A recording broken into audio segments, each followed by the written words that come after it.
Buenas tardes, estimados amigos. Estamos iniciando el desarrollo del programa La Otra Campana número 45. Hoy es 17 de julio del 2025 y son las 16:20. El tema que tocamos hoy es, como yo les había prometido en el último video de La Otra Campana, es el Plan Andinia y su relación con la actual situación internacional. Este tema yo lo desarrollé con anterioridad en las otras etapas previas, en años previos, en Canal TV1.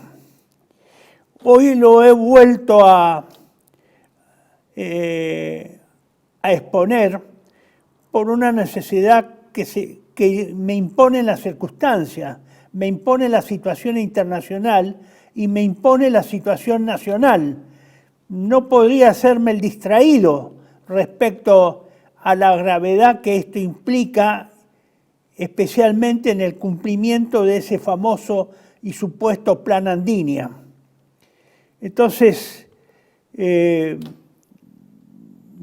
veo en la obligación moral de dar testimonio y de volver a hablar sobre este tema, aunque yo sé que es incorrecto, no es políticamente aceptado por la gente de bien de la Argentina, ni por los que piensan correctamente conforme al pensamiento oficial o de moda en nuestro país, pero lo tengo que hacer con algunas prevenciones, por supuesto que las tengo, dado el tremendo poder que ejerce el lobby de Israel o el lobby judío en la Argentina, pero porque simplemente me fijo en el espejo de Estados Unidos y realmente me espanta el tremendo poder que tiene ese lobby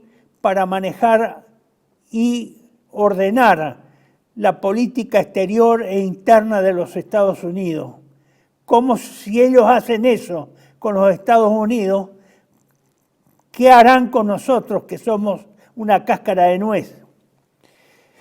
Pero lo tengo que decir, discúlpenme, el objetivo que yo me había propuesto, porque varias personas me dijeron que los últimos videos fueron muy extensos, y evidentemente sí, es un defecto mío, un defecto hasta diría profesional, dado que yo sé que en este mundo moderno las personas no pueden estar más de 45, 50 minutos mirando un video de esta naturaleza. Sí, ven Netflix, ven todos los otros videos, la serie, Menem, esta que se hizo en la Argentina recientemente, también muy famosa, muy hablada, muy conversada, muy prestigiada desde la opinión publicada por los medios del sistema. Pero, miren, yo me acostumbré desde subteniente, porque me lo enseñaron en el colegio militar, a que el proceso de exposición, el desarrollo de una exposición como esta, tiene un momento de enunciado, de exposición, de demostración y de conclusión. Y me resulta tremendamente difícil no cumplir con eso, porque yo sé que la gente no quiere leer más de 2 páginas y que no aguanta este tipo de charlas o de videos más de 40 minutos como máximo.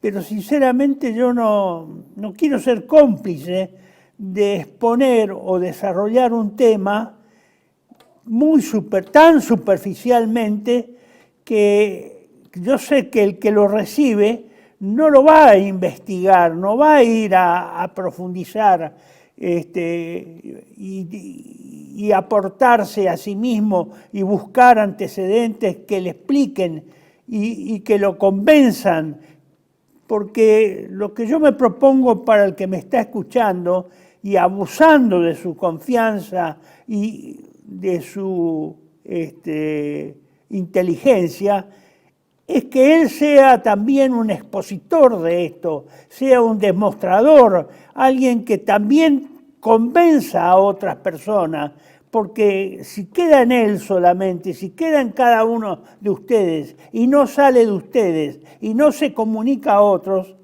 y esta es una tarea que no tiene finalidad, no tiene sentido.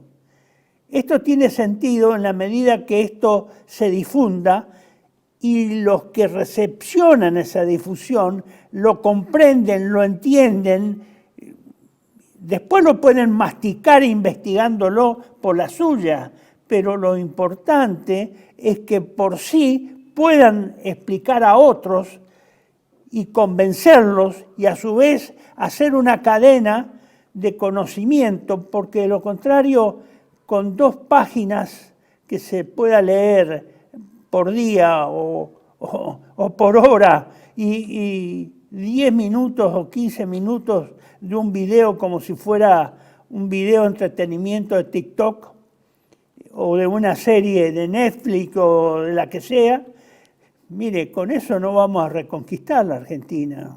Acá hay que estudiar, acá hay que conocer los temas. No se puede ser tan light, tan desaprensivo para tratar los temas. Yo me horrorizo cada vez que escucho que el presidente Trump no puede leer más de 2 hojas. Sinceramente, un hombre que está controlando o que ejerce la apariencia de que controla el mundo y que bajo su responsabilidad estamos miles de millones de personas, que no pueda leer más de 2 hojas, y realmente me horroriza, me espanta, me da miedo, sinceramente me da miedo estar en manos de las decisiones de un hombre que no tiene capacidad para más de 2 hojas. Yo me imagino que debe ser el peor puesto que a uno le pueden dar es ser presidente de los Estados Unidos, porque no deberían alcanzar las horas del día, más otros que Dios le puede inventar, para ponerse en claro con los graves y tantísimos problemas que tiene, no solo en Estados Unidos, sino también en todo el mundo, y en relación con todo el mundo. El mundo depende de las decisiones de esos hombres. Que se me diga que un hombre común como nosotros, de a pie, no podemos leer más de 2 páginas o no podemos soportar 1 hora y 15, 1 hora y media o hacer ese esfuerzo de voluntad. Si es que el tema vale la pena, puede ser que los temas que yo expongo no valgan la pena, no tengan sentido, no atraigan a los que me están escuchando. Sí, eso, confieso que eso puede ser que yo caiga en ese pecado grave de conocimiento. Los temas o no tengo una forma atractivísima para, digamos, tomarlos y concentrar su atención en el tema que se discute. Pero voy a hacer todo lo posible para achicar la duración de estas exposiciones, pero la solución no está en que el expositor achique su exposición y altere los pasos necesarios para la comprensión. Porque una vez que se comprenden, la ejecución es fácil. Una vez que las cosas se entienden, se comprenden, uno se empapa del problema, después la ejecución de eso es fácil. Así lo hemos repetido varios años, todos en todos los ejemplares de Patria Argentina. Comprender es muy difícil, y se nota que ahora las generaciones modernas es mucho más difícil todavía que las nuestras, que son viejas, o de nuestros antepasados. Pero es necesario que se comprendan para que la acción sea fácil, si no, ni la acción siquiera va a ser fácil, va a ser muy difícil. Por eso es difícil comprender, pero una vez que se comprende, la acción es fácil. Bueno, vayamos al tema del Plan Andini. Yo lo he separado en estos subtemas, que ustedes lo ven, lo pueden apreciar acá, en 4 subtemas. Antecedentes de la colonización de la América hispano-portuguesa con esta pretensión de crear colonias o dependencias o entidades estatales dentro de la América del Sur o Central o del Norte que respondan a una religión o a una raza determinada, en este caso el judaísmo o el Estado judío o el Estado de Israel. Ha habido intentos, no es que lo que el Plan Andini ha caído del cielo y nos está sorprendiendo. Ha habido en el proceso de colonización de América del Sur y del Norte intentos de hacer ese tipo de estados, de instaurar ese tipo de estados. Herz es el punto número 2, Teodoro Herz, que es el fundador del sionismo.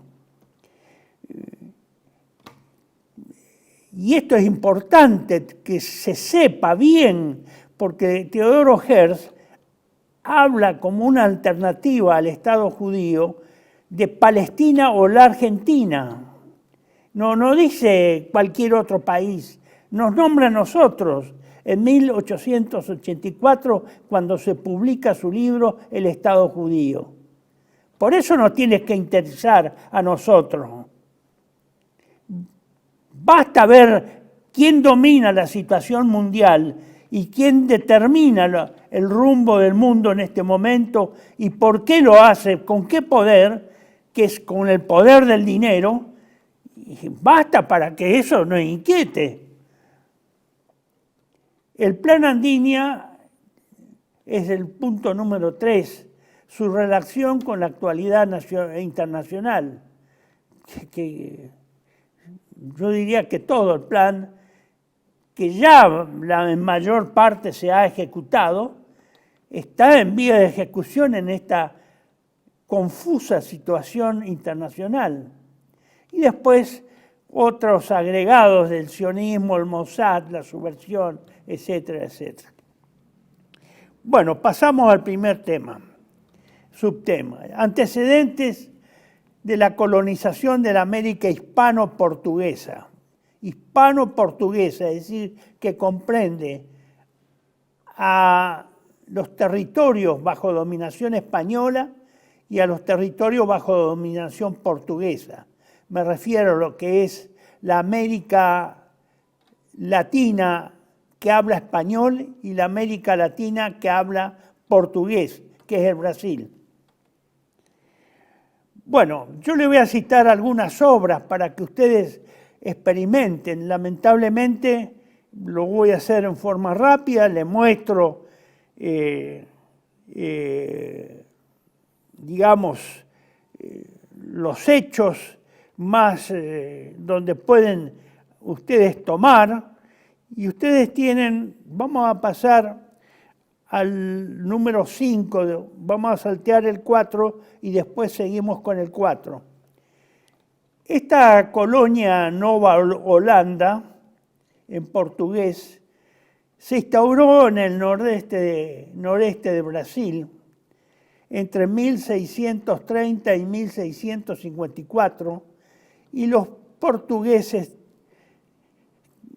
tardaron 80 años en desalojar a este intento holandés judío o israelita, no sé cómo llamar para no que nadie se ofenda, pero fue así.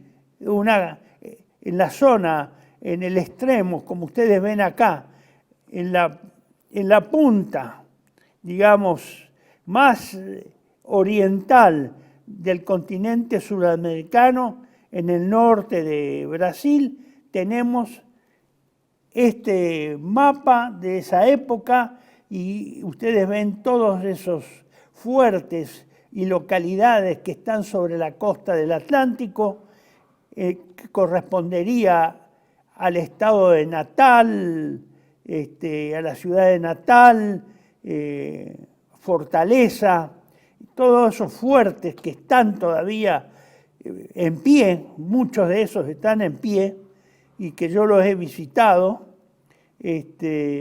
formaron parte de un reino, una colonia Nova Holanda. Eso lo hizo el príncipe de Nassau, un príncipe holandés con una flota holandesa y con, digamos, con colonizadores holandeses, no holandeses, sino expulsados, la mayor parte de judíos expulsados de España, de Portugal, y que se prestaron a colonizar de prepo, por supuesto, eso fue de prepo, no pidieron permiso a nadie y formaron ahí una colonia y con sus instituciones políticas, religiosas, comerciales, y fue el fundamento o el proyecto de constituir en ese extremo del Brasil, que es el extremo más oriental del Brasil, constituir un Estado.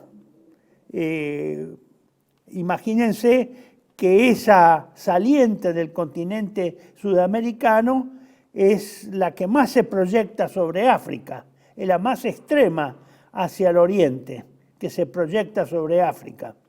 Por lo tanto, supieron elegir, a pesar de que no había satélites y no había fotografía aérea, supieron elegir bien, tuvieron olfato geopolítico para elegir dónde instalarse. Bueno, esa colonización fue netamente judía. Eso se conoce muy poco en la historiografía argentina. Se habla algo en el Brasil, pero está totalmente relegada, está oscurecida, está debajo, digamos, o en estantes muy altos de la biblioteca que nadie accede, o pocos acceden, o está oscurecida o desaparecida, o no se habla. A pesar de que todavía quedan rastros en la cultura de la gente del Nordeste. La anterior, entonces, ustedes tienen en esta fotografía la sinagoga Kaal Sur, que Israel, que se construyó en esa época de esa construcción, de ese intento de colonización judía holandesa del Brasil. Ese fue el lugar original y la mayor parte de esa sinagoga es también original. Al costado derecho está la tapa de un libro que yo se lo recomiendo, no se encuentra, no es fácil encontrarlo en el Brasil, no es fácil, por supuesto, menos fácil encontrarlo acá en Argentina. Hasta donde yo sé que es hasta el día de ayer, no he encontrado que alguien haya traducido esa obra de Gustavo Barroso, un prestigioso académico y historiador brasileño, que escribió esto en la década de entre el 20 y el 40, una serie de libros relacionada con esta colonización y, digamos, una especie de lo que acá sería un revisionismo histórico respecto a Rosas. Ahí Barroso lo hizo respecto a esa misteriosa colonia olvidada, el intento holandés-israelita o holandés-judío que se hizo en 1630. Vuelvo a repetir, eso se tardó 80 años en expulsarlo, disolverlo y sacarlo del medio a esa gente que había usurpado ese extenso territorio, diríamos, porque es extenso, parece chico pero es extenso, de esa colonia originaria. Hay otros dos libros que yo también les aconsejo, porque eso también nos toca a nosotros. Ustedes ven a la izquierda, lástima que los colores no contrastan. El autor es el mismo, Federico Rivanera Carles, es un autor y historiador argentino que se ha especializado y dedicado a ese tipo de colonización o de penetración con intentos de colonización y de ocupación de lo que fueron las colonias españolas. Ustedes tienen a la izquierda uno que se llama Buenos Aires, Ciudad Conversa. Ese es un libro muy recomendable que ustedes lo pueden adquirir porque eso existe, está editado, existen ejemplares y se venden. Por supuesto, creo que es por correo privado en esta... ahora no me acuerdo el nombre de la empresa, pero es la más popular, la más usada por los argentinos para comprar libros y demás cuestiones a través o por intermedio de esta empresa. Y Los conversos en las Indias, también de Federico Rivanera Carles. En ambos casos, el autor se dedica a develar cosas que no sabemos de la historia colonial argentina, de la historia colonial de las provincias del Río de la Plata o del virreinato del Río de la Plata. Se exploró poco, se escribió poco y los argentinos, y mucho menos en la historia oficial que se nos brinda en las escuelas primarias, secundarias y en la universidad, no hubo muchos que se dedicaron a decir la verdad y a decir qué influencia tuvieron acá esta gente que penetró como cristianos nuevos o marranos, como se los llamó, en el Río de la Plata y en el interior de la República, de lo que después fue la República Argentina.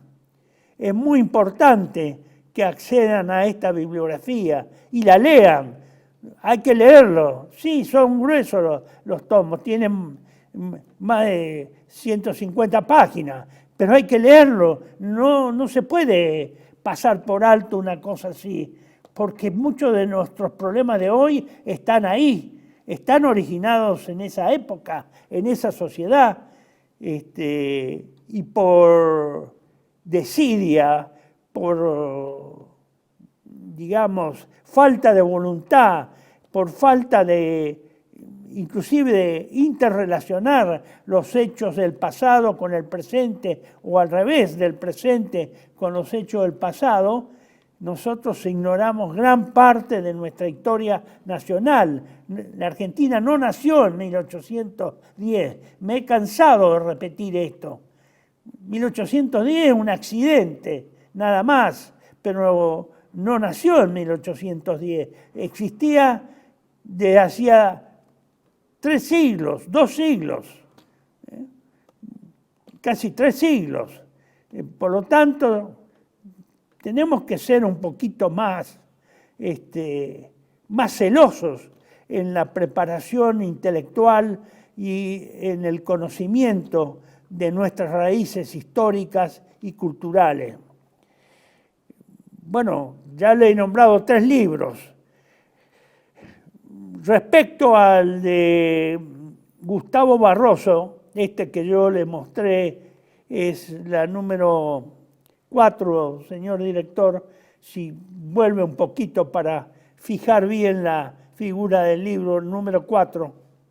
La historia secreta do Brasil, está en portugués, están 6 tomos.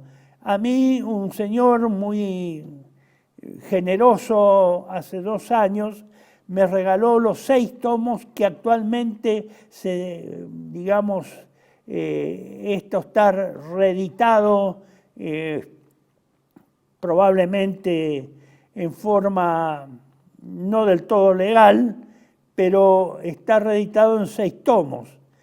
Yo este libro lo conseguí, 2 tomos de este libro, nada más, originales del año 1930. Mire cómo será esto que se está escondido. Yo he estado destinado en el Brasil, en la Escuela de Comando y Estado Mayor de Río de Janeiro, 2 años, haciendo el curso de oficial de Estado Mayor. Como resultado de haberlo hecho ya en la Argentina 3 años antes, durante 3 años, fui designado para hacer el del Brasil, y durante 2 años yo no oí hablar de este señor, ni de esta historia, ni de nada. No, me pasé 2 años en este sentido en Babia. Nadie de mis compañeros brasileños, ni nadie de otros extranjeros que cursábamos la Escuela de Guerra del Brasil, oímos mencionar, sí, de lejos, muy breve, muy por encima, sin ninguna aclaración. Yo no oí nada, sinceramente fui un gran ignorante. Estar 2 años especialmente destinado, digamos, en uno de los centros culturales e intelectuales más importantes del Brasil, como es la Escuela de Guerra del Brasil, y no haberme enterado que existía esta historia, es grave. Y estoy seguro que la mayoría de los argentinos que pasaron, y que todos los años hay 1 o 2 oficiales de Estado Mayor que hacen ese curso, no sé si se hiciera una encuesta cuántos de ellos conocen esta obra. Porque ellos no hablaron, por lo menos con los extranjeros, de este tema, no era tema de conversaciones, ni siquiera cuando se rememoraban hechos históricos. Es muy importante porque acá está el cantaclaro de la historia verdadera del Brasil y de la influencia judía y que tuvieron los cristianos nuevos o marranos, como se llamaba. Marranos era la designación que se le daba a falsos conversos del judaísmo al catolicismo, que aparentemente, exteriormente, fuera de su casa, aparentaban ser cristianos muy devotos, pero que internamente entre las paredes de su hogar mantenían el culto judío por generaciones, pero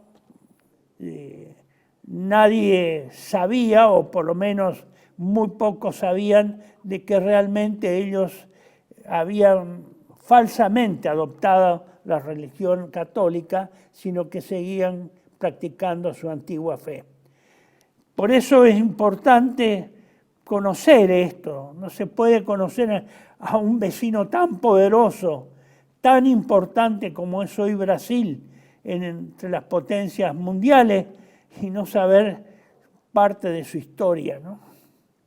Bueno, vayamos, señor director, al número 7. Acá hay otros 2 libros que son interesantes y que también están en venta en Buenos Aires, o por lo menos en estos sectores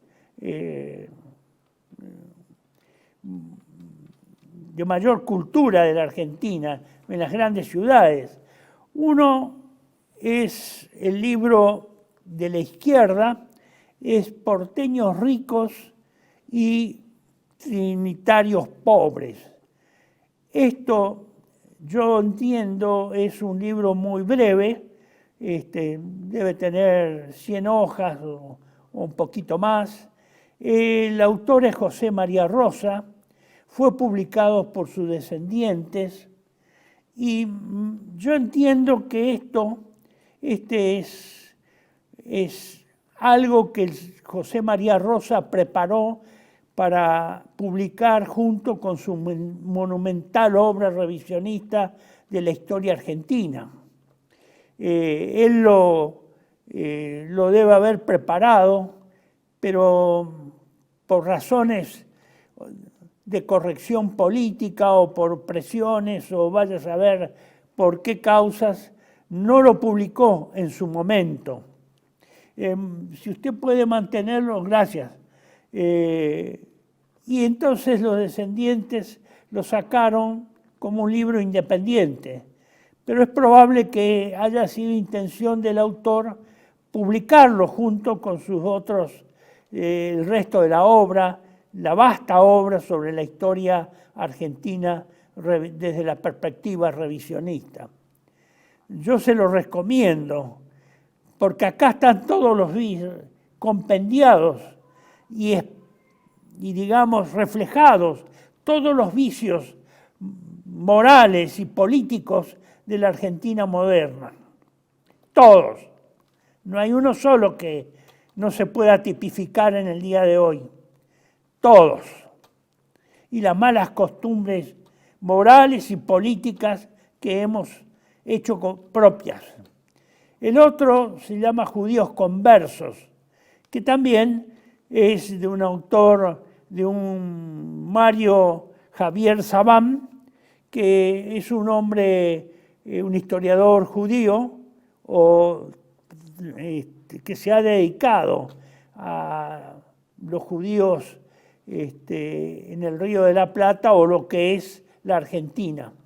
Este hombre también es muy versado sobre esto y sería bueno también consultarlo, porque realmente si todo lo que él dice es verdad, habría que ver si la documentación que presenta realmente es válida, es verdadera.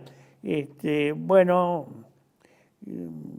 podríamos llegar a conclusiones, digamos, que moral y históricamente no estamos muy convencidos los argentinos de aceptarla.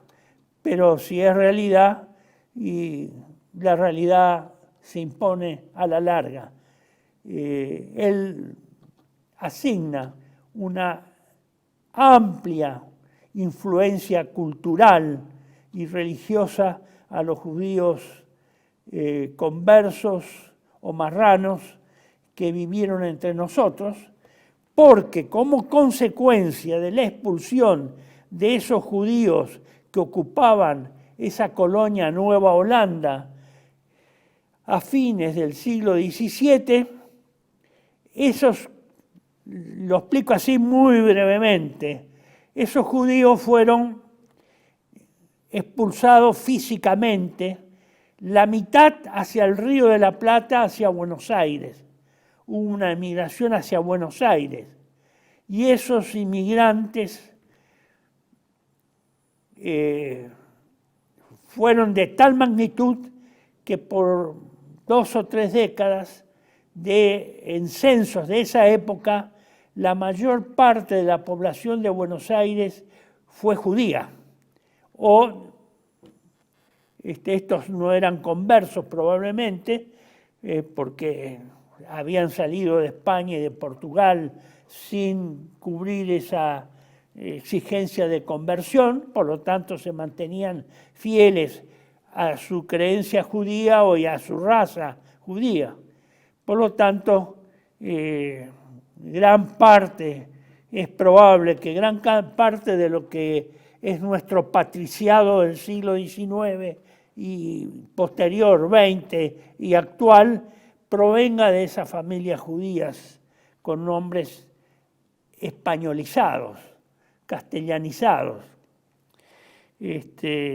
Hay algunos que yo tengo para presentarlos, pero no era el tema, entonces no vamos a perder tiempo en eso.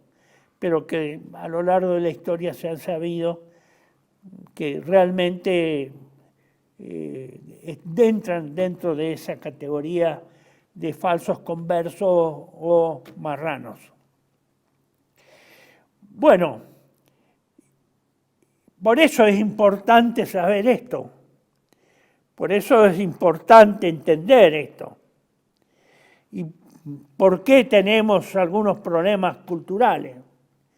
Y cómo funcionó la administración española, copado por el poder del dinero de esa época, a través de los esclavistas que comenzaron, digamos, a hacer de la suya, a criollarse y por lo tanto a corromperse, como es el deporte nacional argentino, la corrupción, que es el mayor deporte nacional de los argentinos. Bueno, y cómo ya en el cabildo se compraban los cargos y se amañaban, y cómo un conjunto de personas que fueron inmigrantes y que por sus habilidades comerciales o la explotación de la venta de esclavos que iban al Potosí, a las minas del Alto Perú, finalmente en poco tiempo fueron los señores de la ciudad y fueron esos porteños ricos. Y los trinitarios, como realmente se llama Ciudad de la Santísima Trinidad, de la ciudad de Buenos Aires, fueron pobres. Es decir, los verdaderos hidalgos españoles que fundaron Buenos Aires fueron excluidos en función del poder de la riqueza, como es hoy en el poder internacional del dinero, fueron excluidos del manejo y de la cultura de la ciudad, por esta nueva clase que arribó como inmigrante expulsada del noreste brasilero. Bueno, dos palabritas sobre Herzl. No vamos a entrar, que es el fundador del sionismo, no vamos a entrar en muchas informaciones, sobre él hay mucha bibliografía, normalmente bibliografía a favor, por supuesto. Es el fundador del sionismo como entidad internacional, como una concepción política internacional, pero Herzl tuvo una mirada muy particular para la solución del problema judío y de asignar un territorio al pueblo judío que estaba en la diáspora en todos los países del mundo, como había sido profetizado en la antigüedad que iba a ocurrir por nuestro Señor Jesucristo 2000 años antes, que inclusive el templo no iba a quedar piedra sobre piedra del famoso templo de Jerusalén. Bueno, él tuvo dentro de todo esa composición internacional y distribución de los judíos por el mundo, él tuvo la particularidad, alguien se lo debe haber dicho, algunos debían haber conocido el Río de la Plata, y puso dos opciones para constituir ese hogar judío que él pedía que se asignara, ese territorio, para que habitaran los judíos del mundo y se concentraran y volvieran a reunirse. ¿Palestina o la Argentina? Palestina o la Argentina. Fíjense, este señor que ni siquiera conoció el Río de la Plata, y no sé cuántas personas habrá tenido trato que fueran del Río de la Plata, pero sin embargo sabía perfectamente las características de todas las tierras de lo que hoy es la Argentina y de las riquezas que contenían ese territorio. Él escribió el libro que se llama El Estado Judío, que está contenida en este libro donde yo tengo las obras, las páginas escogidas o casi la mayor parte de las obras que en su momento publicó Teodoro Herz.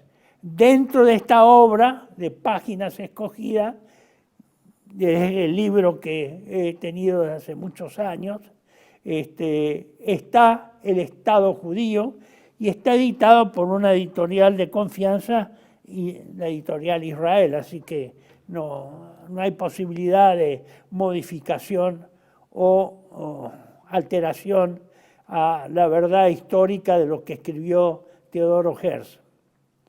Al lado ustedes ven otro libro que se llama El sionismo y las naciones. Bueno, ese es un estudio hecho por el profesor Catella, a quien yo tuve, digamos, la suerte de conocer muy pocos años antes de que lamentablemente falleciera.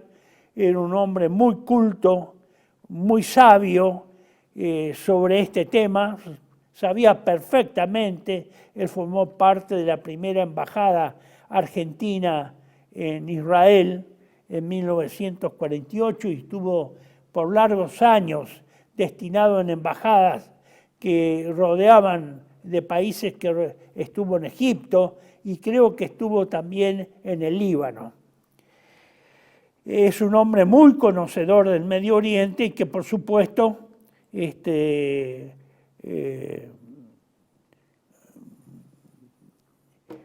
sabía las versiones de los dos bandos, de los dos lados, del lado árabe y del lado judío. Él me contó que lamentablemente él descubrió, cuando estuvo varios años ahí en Medio Oriente, cuando ya estaba en Egipto, había pasado de Israel a Egipto, y en su trato con los árabes y los sirios, descubrió que lamentablemente los árabes no tenían,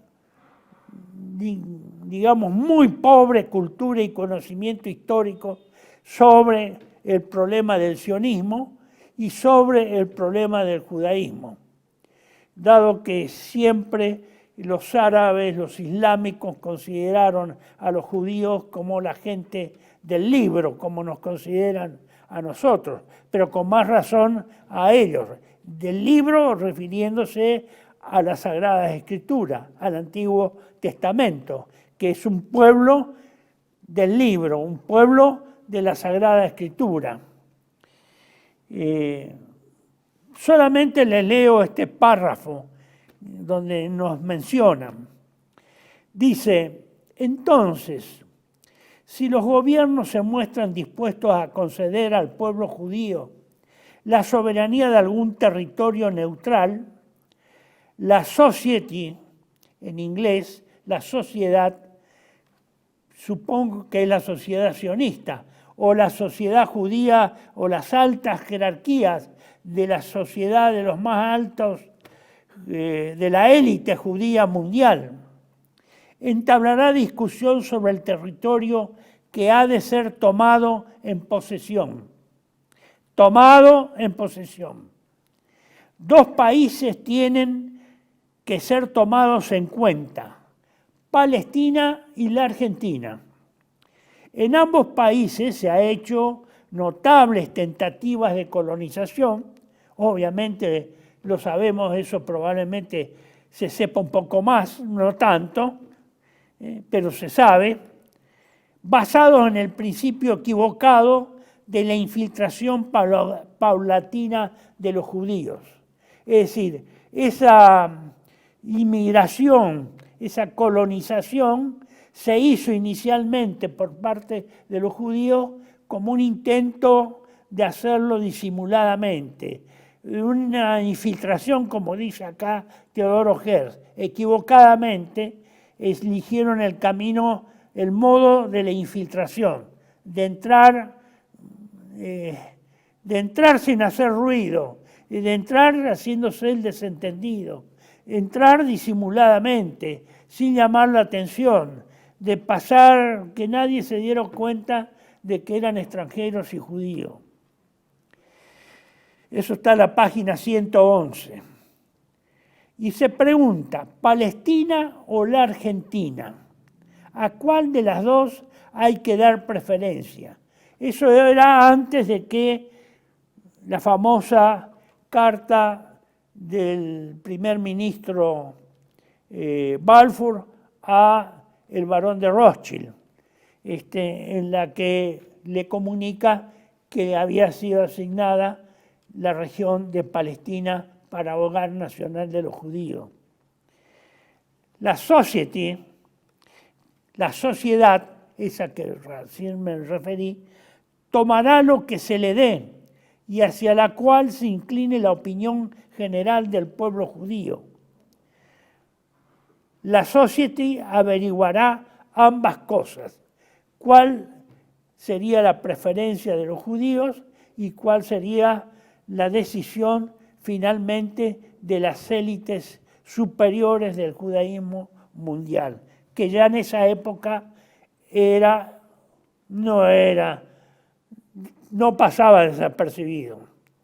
Ya en 1880 esta society ya era un poder mundial, no era una empresita más, no era un banquito más de alguna región del mundo, ya era un poder mundial. Bueno, lo dejamos en este punto y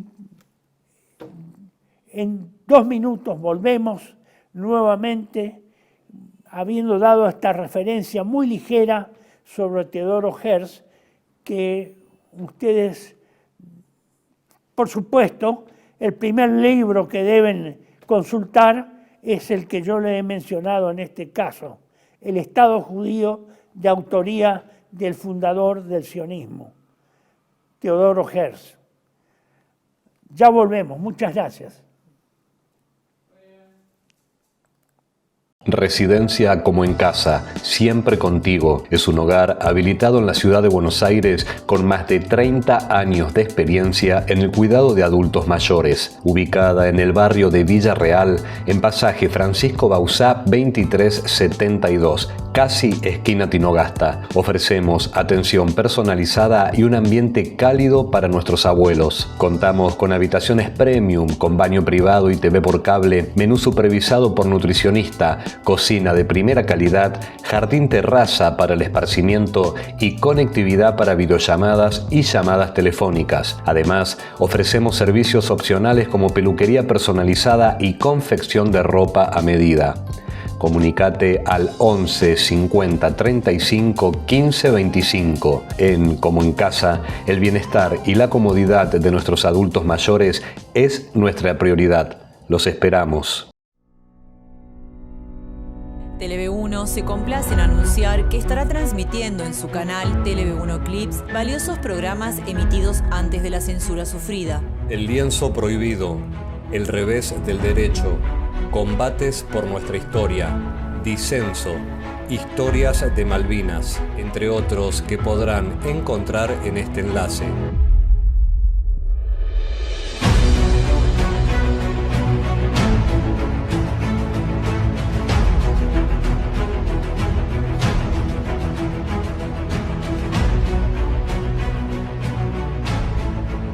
Agradecemos su aprovechamiento y difusión. Bienvenidos a CEPA, Centro de Estudios del Pensamiento Americano.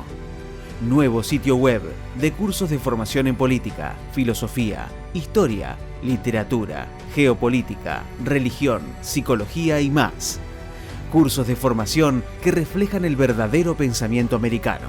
Lo invitamos a elegir el curso de su agrado ingresando en www.cepa.la.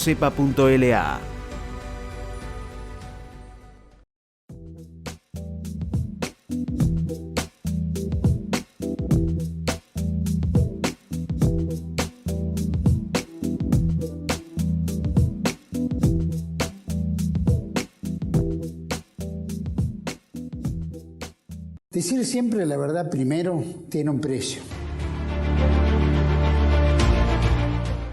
Dependemos de tu ayuda. TLV1, toda la verdad primero.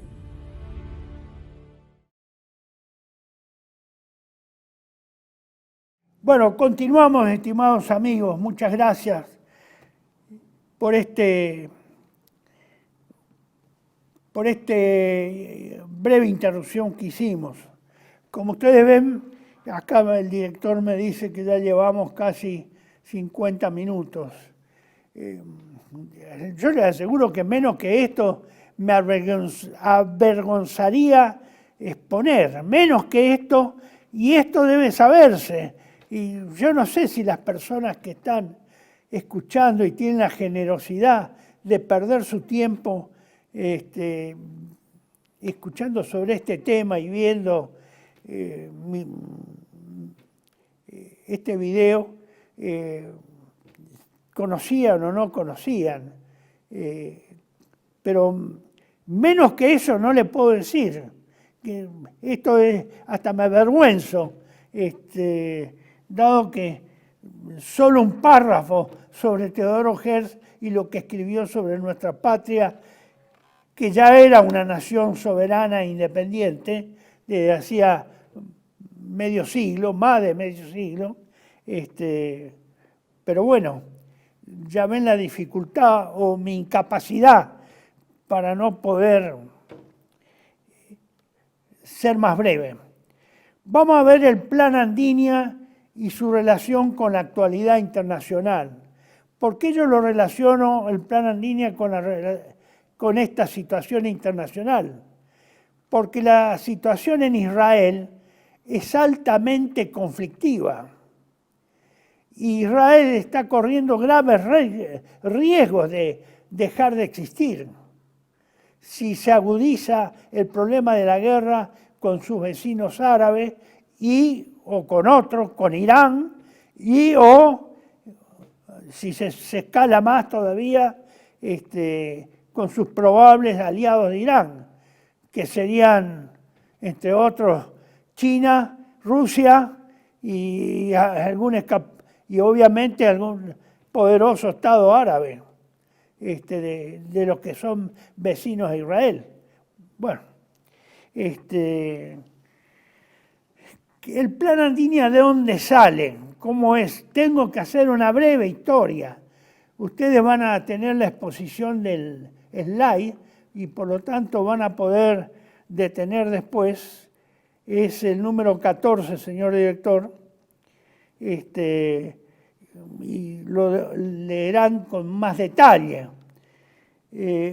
Miren, esto del Plan Andinia se empezó a hablar como un rumor, primero como panfleto, se difundió a mimeógrafo, que es un artefacto reproductor gráfico que había en nuestras épocas de jóvenes, en los años 60, era el medio para difundir cosas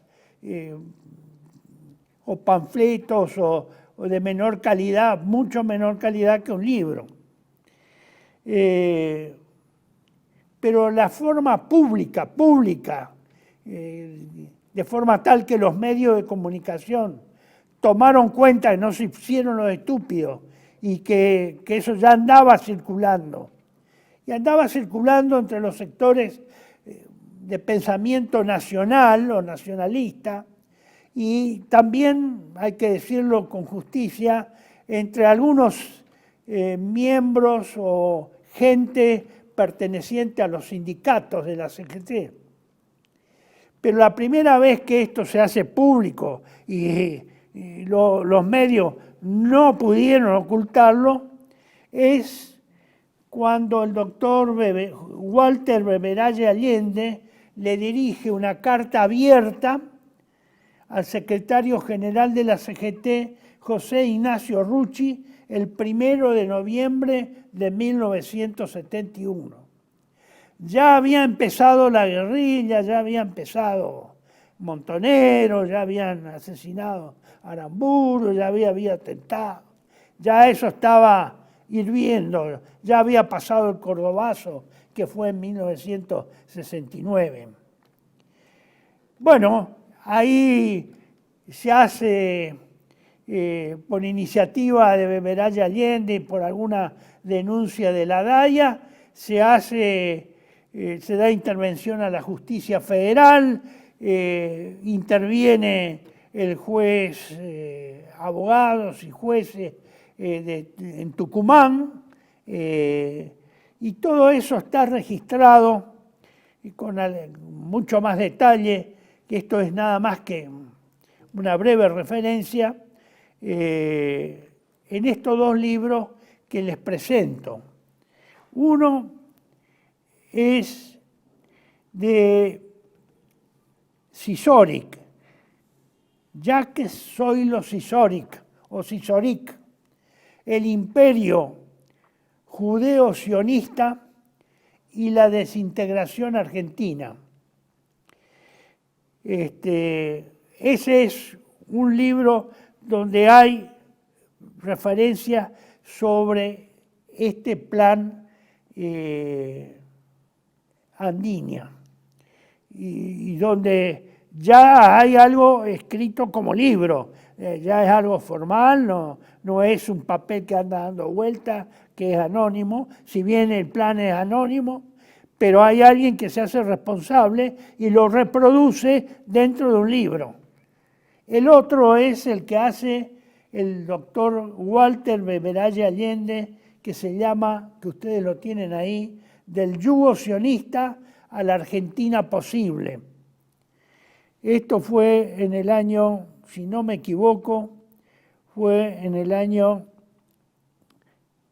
1970 creo que 72 o 74, ahí entre esos 2 años. Es un pequeño libro donde también lo incluye, y ahí están los prolegómenos, en la cual intervino el doctor Walter Beberaya Allende, que fue el vehículo que hizo posible el conocimiento público que los medios de comunicación, controlados en su mayoría por gente de bien y correcta, y correctamente, políticamente correcta, y que por lo tanto estas cuestiones ellos no tocan, no hablan, no la menean, no la tratan, no existe para ellos, que en esa época fue importante. Fue la época del retorno de Perón. Por eso Rucci tenía una notoriedad extrema en los años 70. Se dice que, por rumores, no tengo pruebas fehacientes, de que Rucci ayudó a la difusión de este plan para que esto, o por mimeógrafo, o por el libro, o por esto, por aquello, de alguna forma esto tuviera más conocimiento público, que no sea una cosa de oídos, de rumores, de que se dice y que se habla, sino que ayudó económicamente a que esto se difundiera activamente en esos 2 o 3 años entre el 70 y el 73. Eso se dice, vuelvo a repetir. Hay una serie, ustedes van a ver acá en las slides previos, unos textos originales sobre este origen, escritos en el libro de referencia sobre el origen del Plan Andinia y los intercambios que hubo entre la AMIA, la DAIA sobre todo, y el doctor Beberaya Allende.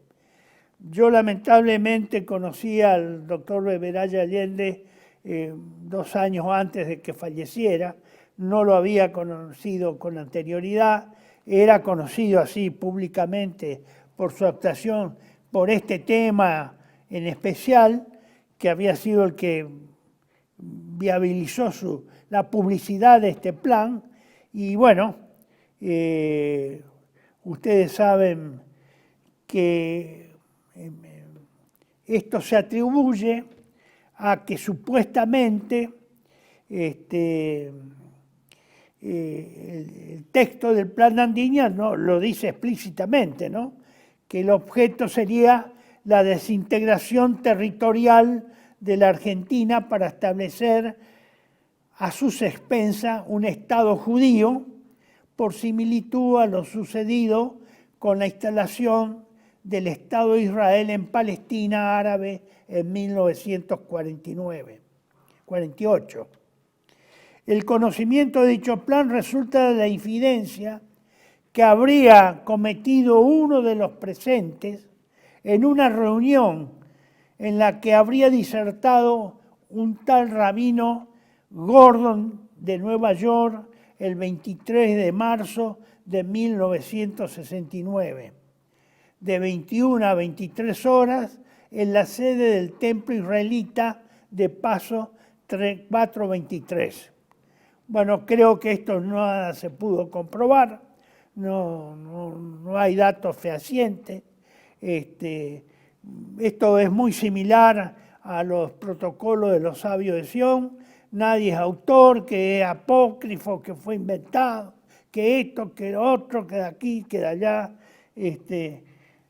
Pero se puede decir en general respecto a los protocolos de los sabios de Sion que gran porcentaje de las predicciones o previsiones de los protocolos que exponen los protocolos de los sabios de Sion, que fueron sometidos a juicio en Suiza, al Poder Judicial suizo, y que tiene una sentencia dudosa, muy dudosa.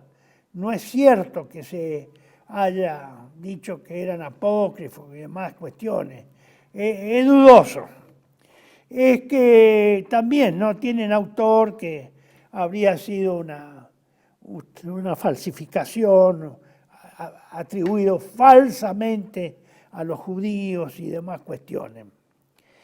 Pero si uno compara, y lamento no haber traído el libro para mostrárselo, de un autor cubano muy versado sobre el estudio de los protocolos del sabio de Sion, y se dan cuenta que ese estudio se hizo exhaustivamente en muchos lugares de Europa y la conclusión es que sí, probable que no esté la partida de nacimiento ni el testigo del nacimiento de esto, pero hay muchas coincidencias y como conclusión mucho de lo que se señala en los protocolos de los sabios de Sion se han cumplido y están en proceso de cumplimiento. Acá hay una pregunta que yo me hago, si pone el último slide, señor director. Fíjense al pie, no vamos a discutir sobre la autenticidad, el ataque terrorista y asesinato de Ignacio Rucci. ¿A qué se debió? ¿Cuál fue la causa? ¿Por qué lo mataron? No creo, nada indica que tenga que ver con la publicación o la viabilidad que Rucci probablemente habría facilitado para que esto se conociera dentro de la sociedad argentina. Eso es una suposición. Pero lo único cierto del asesinato material de Rucci es que los disparos que le hicieron a Rucci fueron hechos desde una escuela judía, que estaba frente al lugar de estacionamiento de su auto cuando le disparan, cuando él iba a tomar el auto para salir de un departamento en el cual había estado. Eso es lo único cierto, lo cual tampoco indica nada porque por ahí se puede haber entrado de contrabando, se puede haber entrado por otra propiedad, etcétera, etcétera. Hay 1000 coartadas para decir que esa entidad no tiene nada que ver con el asesinato y es probable que sea así. Y es probable pero lo cierto es que desde ahí se disparó. Eso está judicialmente probado, que se disparó desde una escuela que estaba enfrente al auto estacionado que iba a tomar, al cual iba a subir el señor Ignacio Rucci. Nada más, no hay otra prueba, no hay prueba de nada. Pero ustedes saben, claro, los militares a veces estamos un poco más empapados de esto de los planes. El plan, los militares están acostumbrados a trabajar con planes. El plan se hace en base a supuestos. Los supuestos uno imagina una situación futura que sea viable, que sea probable de ejecución. Y en base a eso, de que ese hecho ocurra, se toman disposiciones para evitarlo, para neutralizarlo o para aniquilarlo o destruirlo. Tres opciones. A veces, por eso los planes se siguen con información actualizada. Se tienen que actualizar constantemente. El plan está siendo actualizado en función a la información actual. Viene una información que modifica alguno de los supuestos del plan, hay que modificar el plan. Bueno, entonces un plan no es algo fijo, que es para la eternidad. Eso está en evolución, siempre permanente. Depende mucho de la inteligencia que se reúna después de haber sido hecho el plan. No es que se archiva y se saca de la estantería el día que uno quiera usar el plan. No, en el lapso entre que se aprueba el plan y el lapso en que se ordena que se ejecute el plan, han pasado meses, semanas, años, y eso ha sido actualizado en el transcurso. Por eso no es nada determinado, nada fijo, eso va cambiando, se va de acuerdo a la situación que va modificando los supuestos del plan, sobre el cual está hecho el plan. Y hay planes que quedan sin efecto porque los supuestos quedan directamente anulados, porque no se cumplieron, porque no se pueden hacer y quedan descartados la información que alimentaba el plan. Entonces el plan se archiva y se hace otro plan que tenga algo que ver o alguna relación con un hecho similar. Hago esta aclaración para que no se crea que todo esto es algo mágico que está archivado en algún lugar, en alguna caja fuerte. Los planes existen, pero son valiosos en cuanto se actualizan permanentemente con la inteligencia real del momento.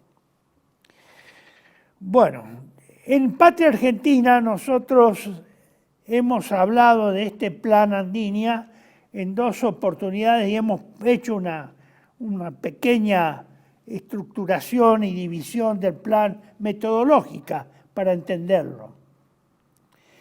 Uno de noviembre del 2006, en el número 228, página 6. El plan de destrucción de la Argentina.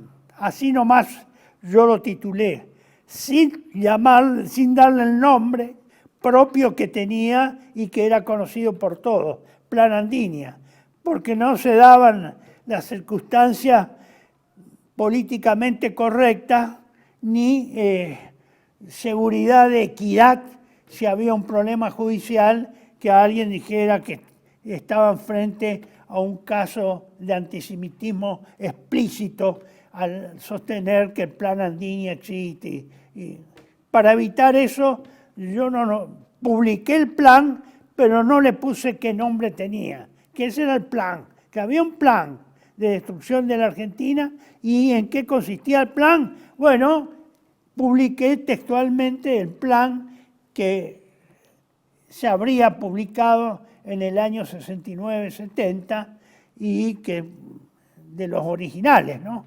Un plan que me merecía confianza, que venía de una fuente confiable, que no era una elucubración de algún soñador.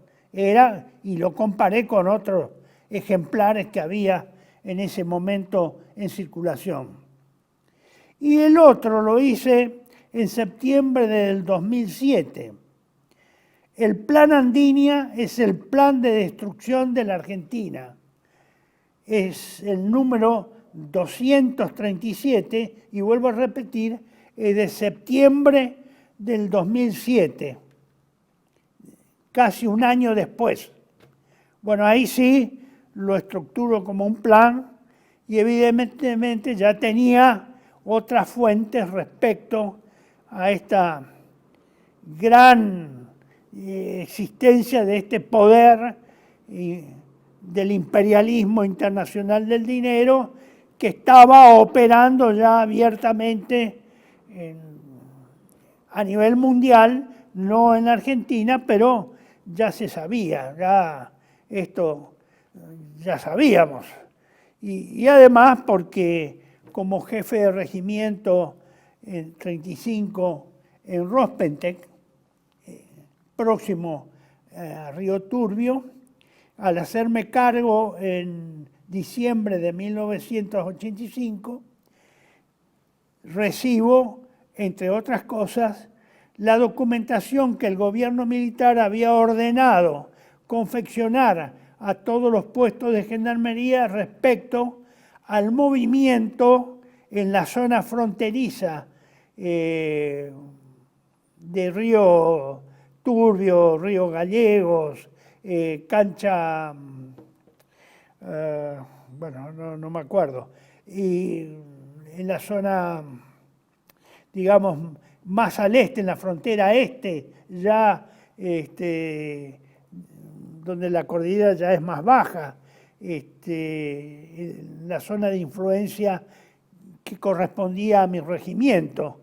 Entonces Gendarmería hacía un formulario con los nombres, apellidos, vehículos, marcas, todos los datos posibles, legales, del tránsito de personas de origen israelí o que se sospechaba que eran israelíes y que tenían que pasar por la frontera a Chile, o de Chile a Argentina, o de Argentina a Chile, porque era doble el circuito, en los dos sentidos. Bueno, es una evidencia, eran por lo menos 5 kilos de papeles de todos la documentación que se había confeccionado en esos años previos y que no se había ordenado todavía su destrucción. Y eso fue en 1980, diciembre de 1985, cuando asumí la jefatura del Regimiento de Infantería Mecanizado 35. De ahí ya había, bueno, eso me dio una pauta, porque además en el año y medio que estuve destinado ahí hasta Semana Santa de 1987, vi esos personajes, esas personas que se desplazaban, en fin, que patrullaban, que hacían turismo militar o un turismo muy especial de jóvenes que habían hecho el servicio militar en el Estado de Israel y que como divertimento, como beca o como conocimiento, casualmente venían a recorrer los pasos y sacar fotografías, hacer mediciones con teodolitos, en fin, todos instrumentos que no eran inocentes, es decir, levantar cartografía en última instancia, o probablemente confirmar determinados puntos cartográficos que tendrían como requerimiento confirmar en el terreno, estando en el terreno y hacer las mediciones que correspondieran. Todo eso me llevó a pensar que efectivamente el Plan Andinia alguien lo hizo. Y se empezó a ver los resultados, se empezaba a ver los resultados. El levantamiento de Semana Santa precisamente detuvo uno de los resultados del éxito de la batalla de Malvinas por parte de los ingleses, en la cual se detuvo la persecución jurídica a los militares hasta el 2015, 2013, hasta el 2005, oportunidad en que se activó todo de nuevo, y es el famoso trabajo que hice sobre la reunión del señor Néstor Kirchner con el presidente W. Bush en la Casa Blanca, en esos 15 minutos de entrevista que tuvieron, y que misteriosamente a partir de ese momento se reinicia, como dice Nick, el señor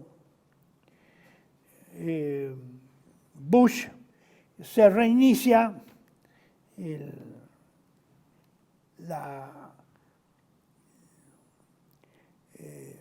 la investigación y la persecución jurídica a los militares,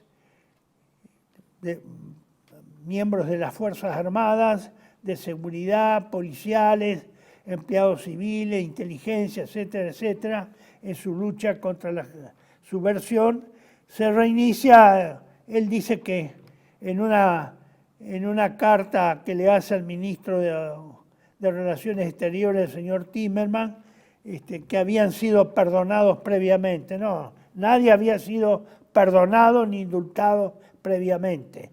Se había aprobado en el Poder Legislativo las leyes de obediencia final, obediencia debida y punto final, con lo cual eso quedaba paralizado y no se permitía, digamos, jurídicamente, por los antecedentes, continuar la investigación. Bueno, todo esto lleva a que nos planteemos qué es el Plan Andinia, en qué consiste.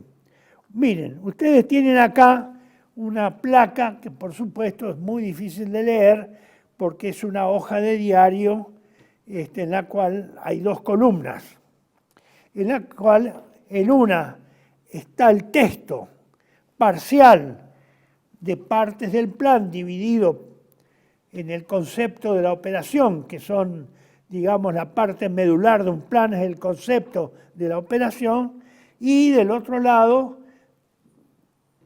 digamos, uno es lo que está en el plan y lo otro es los resultados de la aplicación de ese plan o la instrumentación que se hace de ese plan, de eso, el concepto de la operación.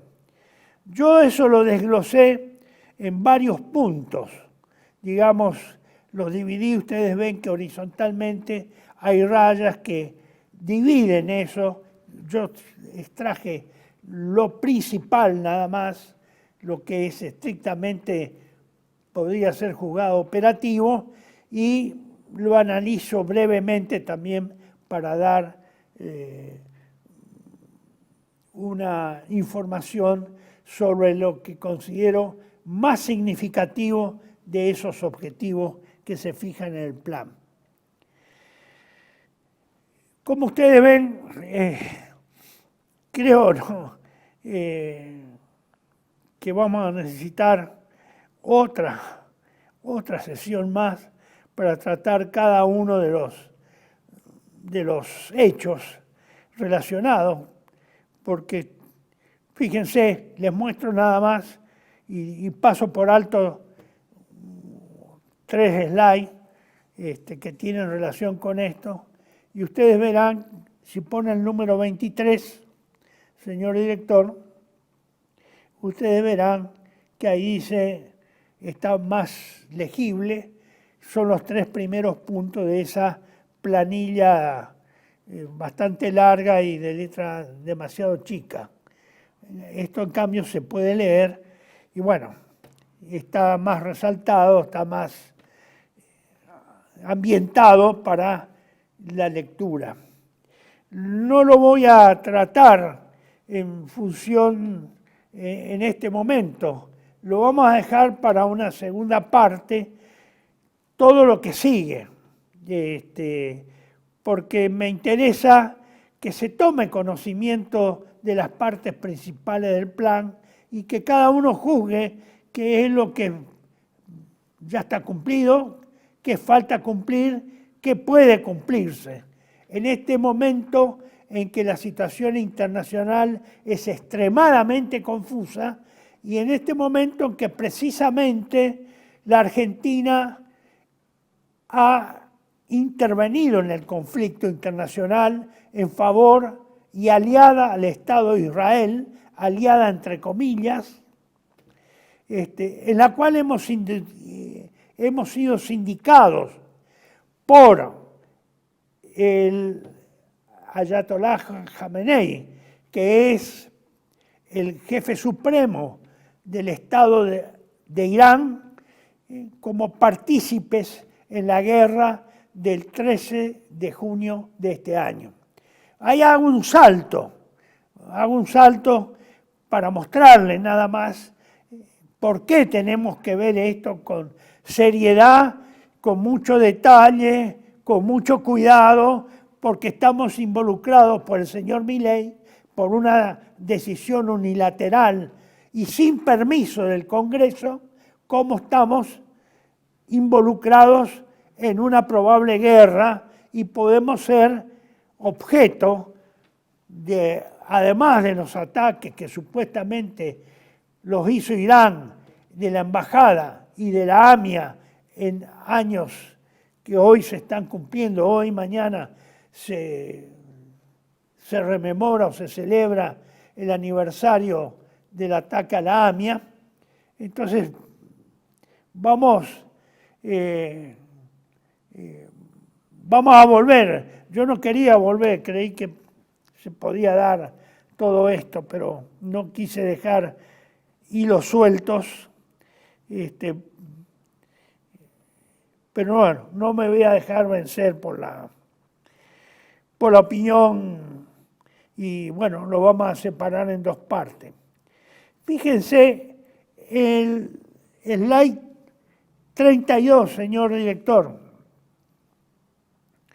Les muestro nada más. Ustedes ven acá de La Voz del Interior 32. Ahí está. Conflicto. Irán acusó formalmente a Argentina y a Javier Milei por su alineamiento con Israel.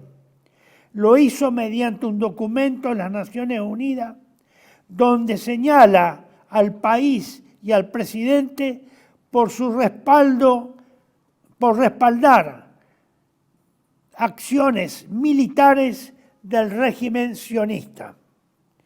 Después está la dirección de La Voz del Interior, donde esta información se saca, que es del 16 de julio, es decir, de ayer. Y hay una reproducción de una fotografía anterior del señor Milei con una bandera del Estado de Israel, sosteniéndola como abanderado, o no sé cómo, por qué razón está en ese trance, que fue tomada en Los Ángeles, según dice acá, sin detallar de qué fecha lo hizo y con qué motivo. Pero sí le muestro otro parrafito donde dice lo siguiente, para que no haya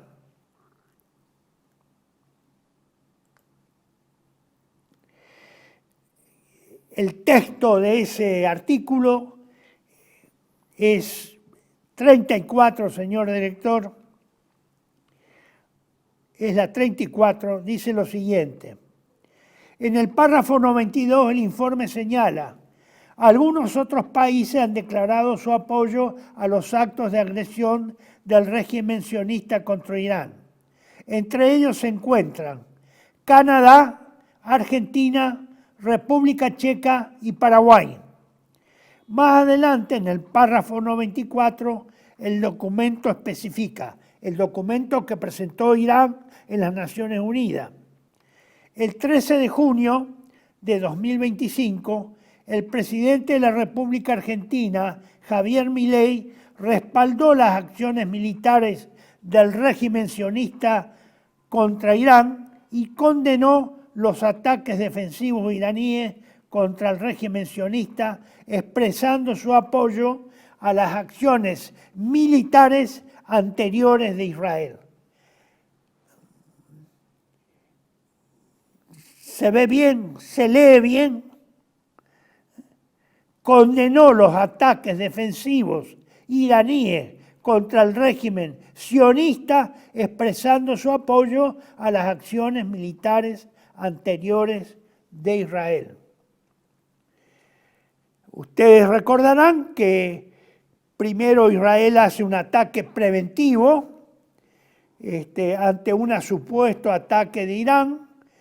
Pasan unos días de sorpresa de Irán, después de respuesta de Irán que va incrementando intensidad, después interviene Estados Unidos con Israel para bombardear los supuestos lugares de desarrollo de infraestructura y de artefactos nucleares dentro de Irán con bombardeos norteamericanos.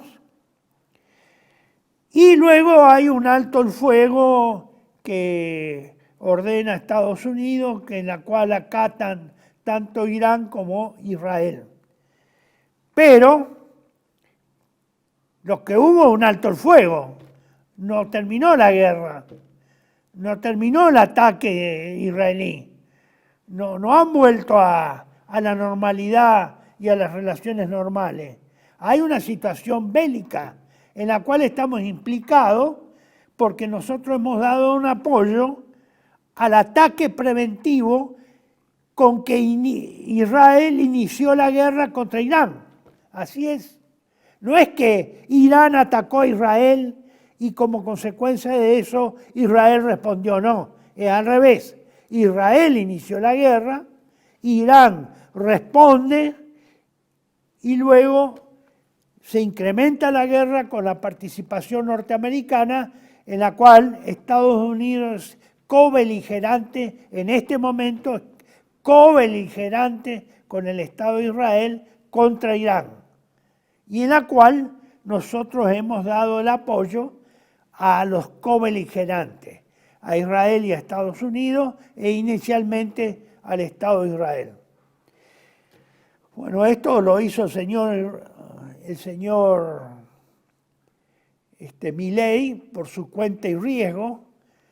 Que yo sepa, no hay ninguna decisión y aprobación del Congreso para hacer estas apoyaturas explícitas a una de las partes en guerra. Esto es, nadie acá se ha violentado por esta situación, a nadie parece preocuparla. Acá sigue la fiesta en Argentina, como si nada pasara, como si hubiera ganado algún equipo argentino en el Campeonato Mundial de Fútbol y nosotros somos hinchas de ese equipo ganador, en este caso de Israel, y todo bien, todo sigue su marcha, nadie se siente.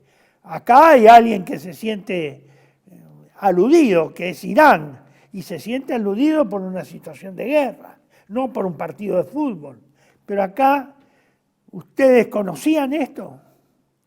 ¿Ustedes escucharon en detalle esta información?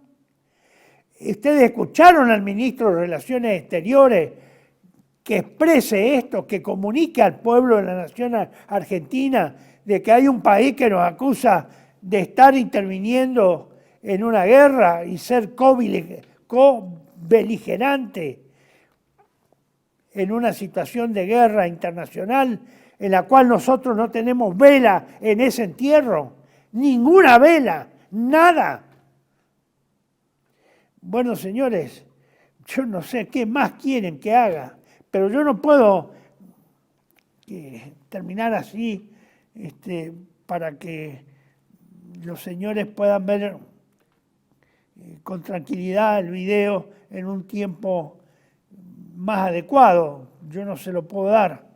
Bueno, me pasé más de 5 minutos en este intento y con esto voy a volver a esto porque esto es una información en desarrollo. Esto no está terminado y esta información no va a quedar ahí. Está presentada en la ONU. Otros países tienen conocimiento de que nosotros somos acusados de tomar parte con Israel o de ser parte de ese y ver con simpatía el ataque de Israel a Irán.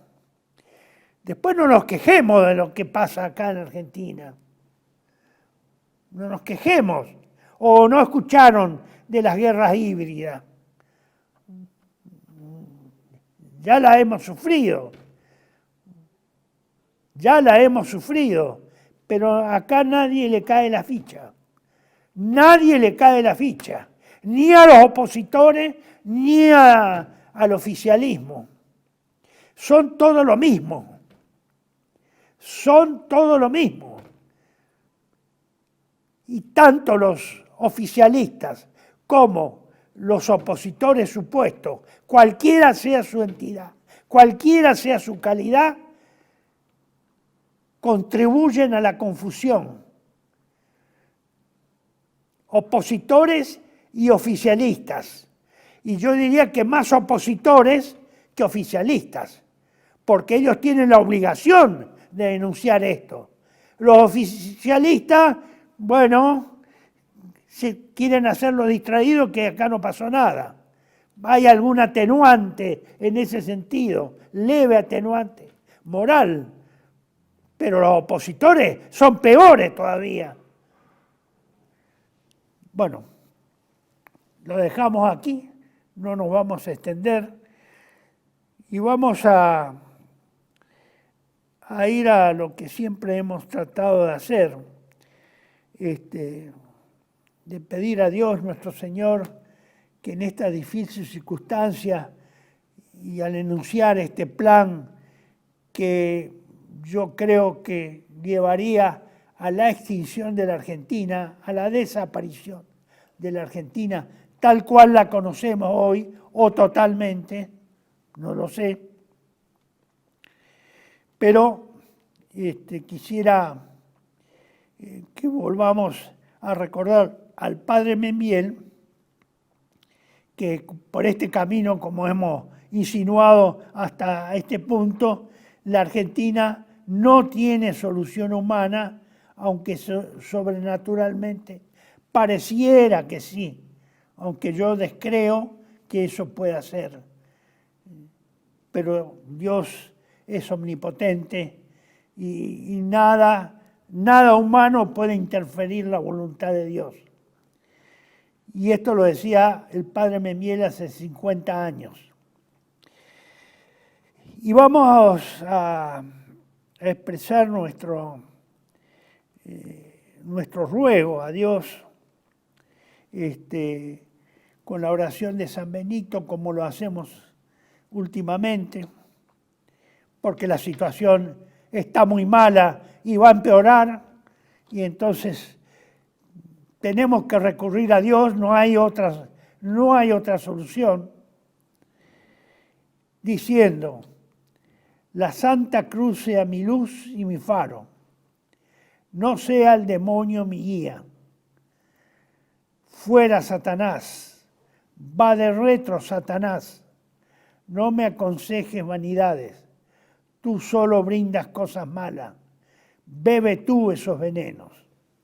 Y hoy le agrego no es una novedad para los lectores de Patria Argentina, es el ruego final de esta bandera con el Sagrado Corazón de Jesús, la bandera argentina con el Sagrado Corazón de Jesús, que lleva además inscripto lo que es un cántico religioso,